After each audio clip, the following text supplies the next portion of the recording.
yun, what's up sa inyo ulit guys. So yun, tapos na akong mag-donate ng dugo. At ngayon, nandito ako sa labas ng convention kasi dito ginanap yung blood donation na dapat sa Quezon Memorial Hospital lang.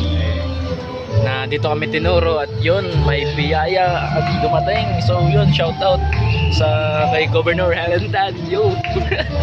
Tsaka sa mga nurse na mabait na nag-assist kanina sa amin. Then yun, magagamit ko ito o makakain kasi puro pagkain yan. Then salamat din kay Ate Elma sa pagpapaalam sa akin ng blood donation. So masaya mag-donate guys. So donate kayo ng blood kung sobra na kayo sa dugo para makatulong din kayo sa iba. Malaking bagay yun.